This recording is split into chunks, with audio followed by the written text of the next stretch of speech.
홍콩, 싱가포르에 있는 자산가분들하고 상담을 하다 보면 결국에는 투자처를 찾는 거예요. 이런 부분만 봐도 확실히 홍콩 정부가 싱가포르 정부를 좀 의식해서 자기들한테 도움이 되는 제도들은 많이 이제 끌어다 쓰는 것 같습니다. 뭔가 비즈니스 하시는 분들 한국에서만 기회를 찾을 게 아니라 해외로 이렇게 넓게 운동장을 넓게 활용하시면은 더 많은 이제 기회가 있지 않을까.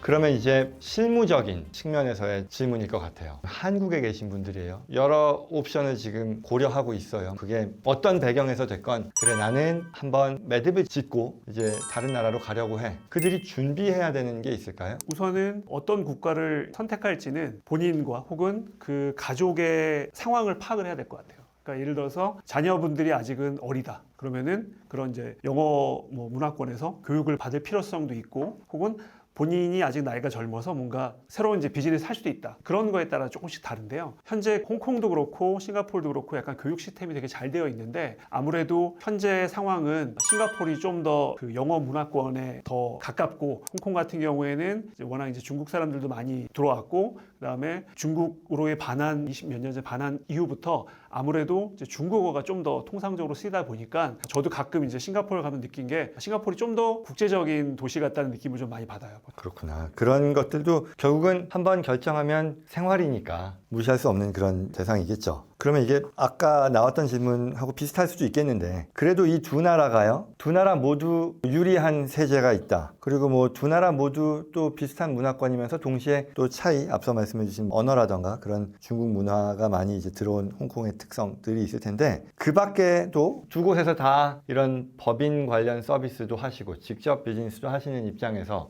또 우리가 노티스할 법한 차이가 있다면 어떤 게 있을까요? 그 두 나라에서 둘 다 유리한 세제상의 혜택을 제공한다는 게 공통이지만 그럼에도 미세한 차이. 제가 그런 얘기 예전에 들었거든요. 싱가포르는 법인 설립 및 운영이 홍콩보다 훨씬 더 까다롭다. 이사진의 조건도 로컬 레지던트가 꼭 있어야 되고 뭐 등등등등. 이런 부분입니다. 홍콩은 이제 법인을 설립할 때 그냥 한국 사람이 주주나 이사가 돼도 상관이 없는데 싱가포르 같은 경우에는 이제 현지 이사라는 제도가 있어서 반드시 현지인이 그 회사에 이제 디렉터로 등록이 돼야 됩니다. 그거는 이제 왜 그러냐면은 어떻게 보면 그런 거죠. 회사를 만들어 놨는데 만약에 그걸로 뭐 불법적인 비즈니스 했다든가 그러면은 누군가를 불러서 뭔가 거기에 대한 뭐 대답을 들어야 되는데 이게 다 외국인이다 보면 사실 악용의 소지가 있잖아요. 그런 부분이 좀 더 보수적으로 싱가포르 정부는 이제 운용하기 때문에 반드시 이제 현지 이사가 있어야 되는 부분이 좀 있고요. 그런 차이가 있고 그 다음에 다른 세제나 이런 거는 대부분 이제 홍콩, 싱가포르 비슷한데 큰 차이가 이제 그 부가세가 있습니다. GST라고 부르는 이제 9% 정도 되는 부가세가 있는데 싱가포르는 그 부가세가 있고 홍콩은 그런 부가세 제도가 없기 때문에 나라 전체가 면세 제도이기 때문에 그 부분이 꽤 큰 차이긴 합니다. 그렇구나. 부가세가 최종 소비자 입장에서는 추가로 부담하는 그 코스트일 테니까 그렇겠네요. 그리고 워킹 비자 잠깐 말씀을 드리면은 두 나라의 이제 워킹 이제 비자 시스템이 좀 다른데요. 홍콩은 그냥 워킹 비자가 거의 한 가지 종류밖에 없습니다. 뭐 세분화해서 부르는 이름은 다르긴 한데 어차피 그냥 회사에 고용돼야 되고 그 사람이 어느 정도 퀄리피케이션이 있어야 되는 그렇기 때문에 예를 들자면 뭐 대학을 갓 졸업한 학생들 아직 경력이 없잖아요. 이런 사람들은 홍콩에서 잡을 찾기가 꽤 어렵습니다. 비자 받기 어려워서. 그렇습니다. 왜냐하면 대학을 졸업하자마자 나왔기 때문에 어디 직장을 다니는 경력도 별로 없을 테고요. 근데 이제 싱가포르는 예전부터 비자를 어떻게 보면 이제 급여에 따라 나눴습니다. WP, 뭐 SP, EP 이렇게 해서 급여가 되게 낮은 엔트리 레벨의 그런 일도 워킹 비자를 받아서 일을 할 수 있게끔 제도를 열어놨고요. 이거의 장점은 이 사람이 이제 싱가포르에 살면서 본인의 커리어가 올라가면 본인의 이제 비자 스테이터스가 바뀌면서 WP로 싱가포르에 왔다가 나중에 이제 EP가 되는 이제 그런 경우가 있는 거죠. 근데 홍콩은 아직 이제 그 제도가 없다 보니까 특히 이제 젊은 사람들이 진입할 때 그런 좀 차이가 있고요. 대신에 홍콩은 이제 워킹 홀리데이라는 제도가 있어서 30살 이하면은 누구나 신청을 하면 이제 한 1년 동안은 쉽게 좀 일을 할 수 있는 그런 문이 열려 있고 대신에 이제 싱가포르는 이제 그런 제도가 없는 약간의 이제 그런 차이점은 있습니다. 근데 이것도 아까 말씀드린 대로 홍콩 정부가 계속적으로 뭔가 싱가포르에 뺏긴 패권을 이제 갖고 오기 위한 노력 중에 하나인데 최근에 많은 많은 인재들이 유출됐다고 생각을 하거든요. 그래서 탑 탤런트 비자라 그래서 세계 100대 대학을 졸업한 사람이면 어느 회사에 고용되지 않아도 일단 2년짜리 비자를 주는 이제 그런 제도도 하나 만들어놨고요. 그 다음에 특히 요식업이 이제 홍콩에서도 많이 확장되고 발전되면서 예를 들어서 매니저급으로 왔는데 워킹 홀리데이로 왔는데 이 사람 정말 일을 잘하는데 스펙이 너무 워킹 비자를 받기에는 이제 좀 부족한 그런 스펙인 사람인데 이런 사람들도 비자를 받을 수 있게끔 최근에 ELSA라는 이제 그런 시스템을 만들어서 그런 비자를 주고 있습니다. 이 시스템은 아까 말씀드린 싱가포르 제도를 그대로 카피해서 홍콩 정부가 이제 가져온 거고 이런 부분만 봐도 확실히 홍콩 정부가 싱가포르 정부를 좀 의식해서 자기들한테 도움이 되는 제도들은 많이 이제 끌어다 쓰는 것 같습니다. 그렇구나. 재밌네요. 그러면은 지금 최근의 트렌드로는 한국 사람들이 그 두 나라에 많이 가나요? 보통 저희도 이제 홍콩에서 한인회라든가 이제 이런 데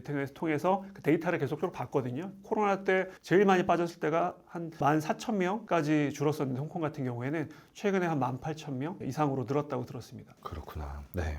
알겠습니다. 싱가포르, 홍콩에서의 비즈니스나 투자와 관련해서 여러 좋은 말씀 듣고 있습니다. 다시 이제 돌아와서 저희 회사와의 어떤 업무 협력이 있을 텐데요. 우문입니다. 가장 기대하는 부분이 있다면 앞으로 어떻게 같이 콜라보를 하고 싶다라는 걸 얘기해 주실 수 있을까요? 제가 이제 홍콩, 싱가포르에 있는 자산가분들하고 상담을 하다 보면 결국에는 투자처를 찾는 거예요. 물론 뭐 본인들의 비즈니스의 확장을 위해서 투자하는 경우도 있지만 그렇지 않고 예를 들어 은퇴를 하신 분들이나 더 이상 이제 비즈니스를 하지 않지만 자금을 어딘가에다가 넣어서 이제 굴려야 되는 그런 상황들이 있잖아요. 그런 분들하고 이제 얘기하다 보면은 사실 해외에서 본인이 어떤 사업을 하지 않는 한 정말 그냥 단순히 PB들한테 돈을 맡기지 않는 한 굴릴 수 있는 방법이 사실 많지는 않은데 주로 그렇다면 아무래도 제일 이제 관심을 많이 갖는 게 이제 부동산 투자일 텐데요. 이 홍콩, 싱가포르는 너무 사실 이제 부동산이 좀 비싸고 특히 요즘에 싱가포르 같은 경우에는 이제 홍콩의 반사이익을 누리면서 단기간에 많은 사람 외국인들이 이제 이주하면서 부동산 가격이 너무 많이 올랐습니다. 그러다 보니까 이제 투자하기에는 좀 부담스럽고 홍콩 같은 경우에 상대적으로 부동산이 많이 빠졌습니다. 고점 대비 뭐 20, 30% 빠졌다고 하는데 그렇다고 또 투자하기에는 조금 좀 망설일 수밖에 없는 요인들이 좀 있고요. 그러다 보니까 다음의 옵션은 동남아시아에 있는 국가들, 인도네시아, 말레이시아, 뭐 베트남, 뭐 미얀마, 캄보디아 같은 국가들인데 그런 국가들은 뭔가 정치적 이슈도 있고 그 다음에 외국인이 100% 이제 소유를 못하는 그런 구조들도 있습니다. 그래서 내키지 않는다. 그러다 보니까 저희가 생각한 대안이 미국이 좋을 것 같다. 미국 부동산의 투자, 뭐냐면 지금 미국의 많은 한국 회사들도 지금 미국으로 진출도 많이 하고 있고 공장도 많이 짓고 있는데 그런 부분들에서 뭔가 같이 이제 진행할 수 있는 부동산 프로젝트들이 많을 것 같아서 저희는 일단은 JCNC랑 그런 부분에 대해서 같이 좀 고민을 했으면 좋겠습니다. 그렇겠네요. 사실 따지고 보면 앞서 싱가포르, 홍콩을 생각하는 이유도 결국은 여러 제도 혜택도 있지만 그 문화적인 그리고 지역적인 어떤 근접성일 텐데 결국 미국이 세계 중심 국가로서의 그런 가치가 있으니 그런 분들도 하나의 옵션으로서 고려하는 거고 그걸 실제 진행하기 위해서 아토지 입장에서 또 그런 리소스를 가지고 있다는 게 굉장히 중요한 거고 같이 또 콜라보를 해서 저희도 마찬가지죠. 이제 한국에 나와서 고객들하고 이런저런 얘기를 하다 보면 저 개인적으로는 미국이 가져다 줄 수 있는 그런 어떤 제도상의 혜택이 명백함에도 불구하고 그리고 또 저는 이제 미국 가서 산 지 오래됐으니까 저처럼 다른 분들도 예전에 20년 전에 가졌던 그런 먼 느낌이 아니고 미국을 가깝게 생각하실 거라고 저는 짐작하는데 실상은 그렇지 않단 말이죠. 그러니 그런 분들에게 하나의 대안으로서 또 아시아권에 싱가포르, 홍콩이 있었던 것 같아요. 그래서 이제 우리가 같이 서로 윈윈할 수 있는 그런 콜라보가 됐는데요. 그런 면에서 앞으로 많은 어떤 업무 협력에 있어서의 방향 그리고 그 성장하는 부분들을 기대합니다. 사실 대부분 다 커버한 것 같긴 합니다만 그래도 법 원장님 뭔가 얘기 안 했다. 마지막으로 싱가포르 또는 홍콩에 대해서 투자나 진출을 고민하는 분들께 꼭 하고 싶은 말씀이 있다면? 제가 12년 정도 해외 생활을 하게 됐고요. 어떻게 보면 그때 2013년에 이제 싱가포르로 나갔을 때 사실 그때 분위기는 대부분 그 해외에 근무하던 특히 금융권은 많이 한국으로 돌아올 때였습니다. 비즈니스가 많이 안 좋아져서. 근데 저는 반대로 이제 그때 기회를 얻어서 나가게 됐는데요. 그때 제가 이제 싱가포르 저희 직원들하고 얘기했을 때 조금 좀 충격받은 게 있었어요. 저는 싱가포르 되게 작은 나라여서 야, 너희는 나라가 작은데 답답하지 않아? 그랬어요. 걔네들이 뭐라 그랬냐면은 자기네들은 영어도 하고 중국어도 하고 전 세계 어디 나가 살 수 있다. 우리 집 하나 팔면 미국의 집도 살 수 있고 너무 맞는 말인 거예요. 근데 한국은 반면에 밑으로 내려가면 일본이고 위로 올라가면 북한이고 더 가면 중국이고 그러니까 뭔가 한국 사람들이 특히 젊은이들이 사고가 경직될 수밖에 없다고 생각합니다. 이게 문화 지역적인 특징을 무시할 수 없거든요. 그래서 이게 좀 뚫리고 그다음에 사고가 좀 이렇게 열리면 얼마든지 한국의 뭐 젊은이들을 포함해서 뭔가 비즈니스 하시는 분들 한국에서만 기회를 찾을 게 아니라 해외로 이렇게 넓게 운동장을 넓게 활용하시면은 더 많은 기회가 있지 않을까. 왜냐면 한국 분들 정말 다들 되게 부지런하시고 열심히들 일하잖아요. 홍콩이나 싱가포르 가면 분명히 경쟁력이 있거든요. 그래서 당연히 해외에 나오는 거에 대한 걱정이 있죠. 전혀 다른 문화에서 친구들과 가족들과도 많이 떨어져서 생활하는 건데 그래도 한번 좀 용기를 내셔서 그런 기회를 한번 찾아보시는 게 저는 꼭 한번 권해드리고 싶고 분명히 성공을 할 수 있는 가능성이 훨씬 높다라고 말씀드리고 싶습니다. 오늘 얘기하면서 이게 단순히 시장, 투자 시장, 제도에 대한 얘기를 했지만 다른 나라잖아요. 세계에 진출한다라는 또 젊은 세대에 대한 조언으로서도 의미가 있는 것 같은데요. 싱가포르를 그렇게 볼 수도 있구나. 작은 나라지만 언어나 문화에 있어서 어떤 열린 그런 자세는 배워야 될 부분이고 우리도 젊은 세대들이 여러 나라에 진출하는 데 있어서 그 두 나라도 충분히 고려할 만한 그런 대상국가 되겠다. 젊은 세대에 대한 멘토링까지 해주셨네요. 네, 오늘 여기까지입니다. 어떻게 보셨는지요? 정재호 법인장님, 아토지 컨설팅입니다. 싱가포르와 홍콩을 커버하고 계시고요. 오늘 그 관련해서 여러 좋은 말씀 감사합니다. 오늘 말씀을 나눠보니까요. 오늘은 좀 큰 그림에서 여러 두 나라에 대한 얘기를 했지만 구체적인 사례로도 앞으로 자주 찾아뵐 수 있을 것 같아요. 그래서 그때도 뭐 서울에 나오시건 제가 홍콩을 가건 또는 싱가포르를 가건 그때 다시 또 이런 시간 가졌으면 좋겠습니다. 오늘 장시간 감사합니다. 네, 저는 또 다른 좋은 자리, 좋은 시간 가지고 여러분들 대신 만나드립니다. 시간에서 찾아뵙겠습니다. 감사합니다.